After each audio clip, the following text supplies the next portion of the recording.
2010 से 2016 के बीच टाटा मोटर्स की पैसेंजर कार डिवीजन एक ऐसी फेज पे थी जहां से वापस आना लगभग इम्पॉसिबल सा लग रहा था, क्योंकि टाटा इंडिका और विस्टा का चार्म खत्म हो चुका था। नैनो का अफोर्डेबल कार बनने का सपना टूट गया था और मांजा से लेकर हेक्सा जैसी बाकी गाड़ियां शोरूम में धूल खा रही थी। उस टाइम जहां एक तरफ मारुति और होंडाई हर एक सेगमेंट में रिकॉर्ड ब्रेकिंग सेल्स कर रहे थे, वहीं दूसरी तरफ टाटा की पैसेंजर कार्स कस्टमर्स की रडार से बिल्कुल आउट हो चुकी थी। मार्केट में टाटा मोटर्स को लेकर कंज्यूमर्स की एक फिक्स्ड परसेप्शन बन गई थी कि टाटा की कार्स बोरिंग होते हैं, उनकी कार्स आउटडेटेड होते हैं और उनकी पैसेंजर कार्स सिर्फ टैक्सी वालों के लिए अच्छी है। इस डाउनफॉल ने टाटा की फ्यूचर को इतना डार्क बना दिया था कि एक्सपर्ट्स को ये लगने लगा कि कंपनी शायद पैसेंजर व्हीकल बिजनेस को कम्प्लीटली बंद करके सिर्फ ट्रक्स और बसेस पे फोकस करेंगे। लेकिन फिर 2017 में एक गाड़ी लॉन्च हुई, नेक्सॉन, एक क्रॉसओवर एसयूवी जिसने न सिर्फ शोरूम में भीड़ लाई बल्कि टाटा मोटर्स की पैसेंजर कार डिवीजन को डूबने से बचा लिया। नेक्सन की वजह से टाटा का एक नया चैप्टर स्टार्ट हुआ,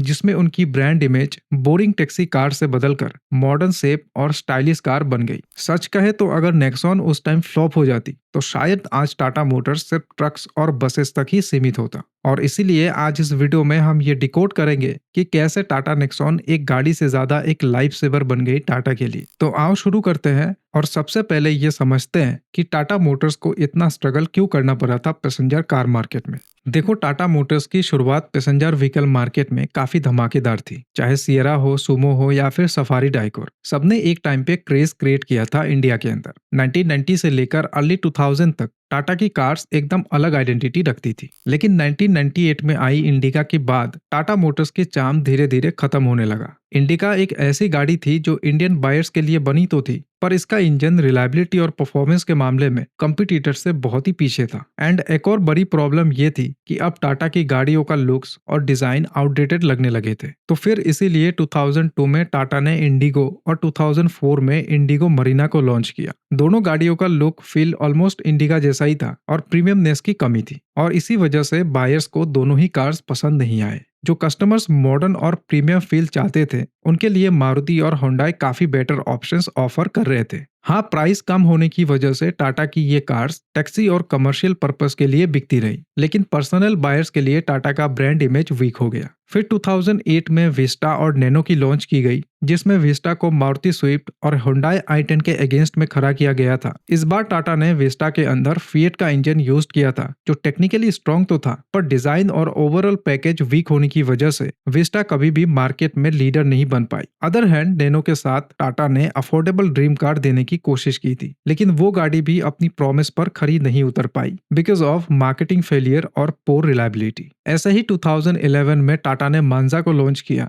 हुंडई वर्ना और सुजुकी SX4 के अगेंस्ट, लेकिन मांजा भी विस्टा की तरह ही डिजाइन और अपीलिंग में फेल हो गई, क्योंकि दिखने में ये इंडिका जैसी ही थी। अब प्रॉब्लम ये थी कि टाटा के पास एक फ्रेश आइडेंटिटी नहीं था। हर न्यू लॉन्च बायर्स को वही पुरानी इंडिका वाली फील देता था, जिस वजह से लोग टाटा को अवॉइड करने लगे थे। इवन एसयूवी सेगमेंट में भी टाटा स्ट्रगल कर रहा था। सफारी, जो एक कल्ट कार थी, उसकी रिलायबिलिटी और आफ्टर सेल सर्विस वीक होने की वजह से महिंद्रा स्कॉर्पियो और बुलेरो सफारी से आगे निकल गई। हाँ, सुमो एक गाड़ी था टाटा के पास जिसमें प्रॉब्लम्स तो नहीं थे, लेकिन वो सिर्फ फ्लीट और टैक्सी ड्राइवर्स ही खरीदते थे, क्योंकि उसको बनाया ही इसीलिए गया था। उसके बाद जब टाटा ने एक प्रीमियम एमपीवी लाई, आरिया, तो सबने सोचा कि ये गेम चेंजर होगा, क्योंकि डिजाइन और फीचर्स आरिया में टॉप क्लास थे। लेकिन कस्टमर्स 15 से 16 लाख रुपए देकर टाटा पे इन्वेस्ट करने से कतराते थे।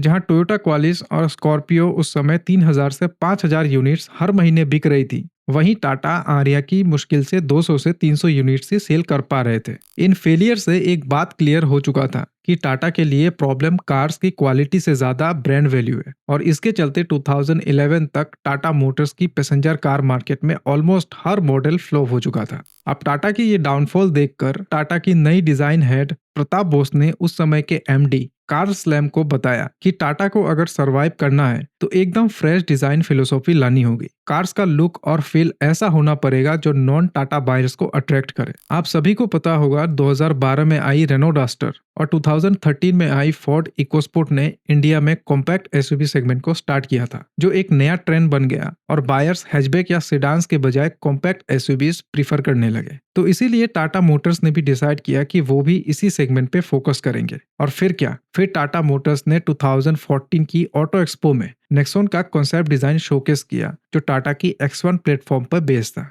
नेक्सॉन की ये कॉन्सेप्ट वर्जन पब्लिक ने काफी पसंद किया और टाटा ने भी उसे प्रोडक्शन वर्जन में कन्वर्ट करने का फैसला लिया। एंड फाइनली 3 साल और 8 महीने बाद सितंबर 2017 में नेक्सॉन लॉन्च हुई।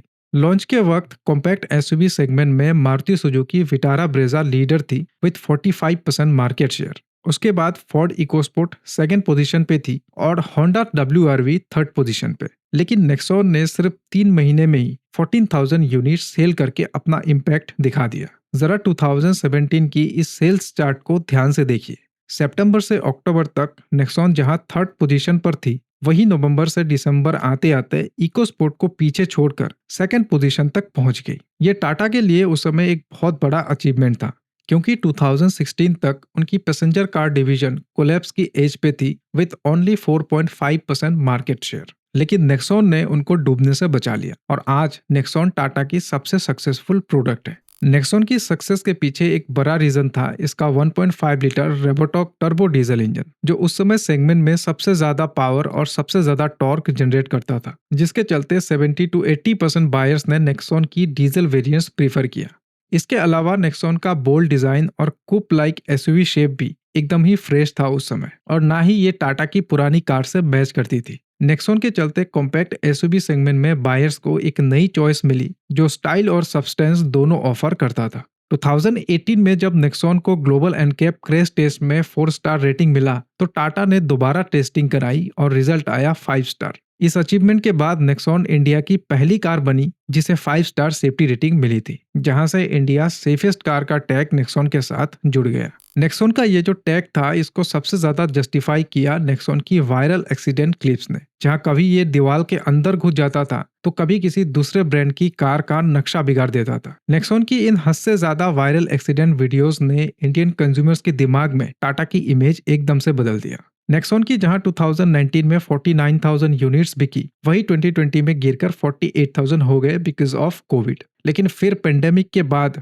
2021 में वायरल एक्सीडेंट क्लिप्स के चलते नेक्सॉन की सेल्स एकदम से एक्सप्लोड कर गई। 2021 में नेक्सॉन की सेल्स 1,08,000 यूनिट्स तक पहुंच गए विद 144% का ग्रोथ, और साथ ही नेक्सॉन 2021 की थर्ड बेस्ट सेलिंग एसयूवी बन गई। फिर 2022 में नेक्सॉन ने और बड़ा धमाल कर दिया 1,68,000 की सेल्स के साथ, और साथ में नेक्सॉन इंडिया की बेस्ट सेलिंग एसयूवी बन गई, और नवंबर 2020 तक नेक्सॉन इंडिया की सेकंड मोस्ट सेलिंग कार बन गई अक्रॉस ऑल कैटेगरीज। 2017 से 2025 की ईयर एंडिंग तक नेक्सॉन की क्यूमुलेटिव सेल्स की बात की जाए तो ये 8 लाख यूनिट्स क्रॉस कर चुकी है, जो एक ह्यूज अचीवमेंट है कंसिडरिंग कॉम्पैक्ट एसयूवी सेगमेंट, जहां मारुति, होंडा, महिंद्रा और किया जैसे स्ट्रॉन्ग कंपटीटर्स मौजूद है। नेक्सॉन की इस ग्रोथ के पीछे एक और मेजर रीजन था उसका wide range of variants. Petrol, diesel और CNG तीनों ऑप्शन मिलाकर अभी तक नेक्सॉन की 100 से ज्यादा ट्रिम्स अवेलेबल है, और अच्छी बात यह है कि नेक्सॉन 8 लाख से स्टार्ट होकर 14.6 लाख तक जाती है,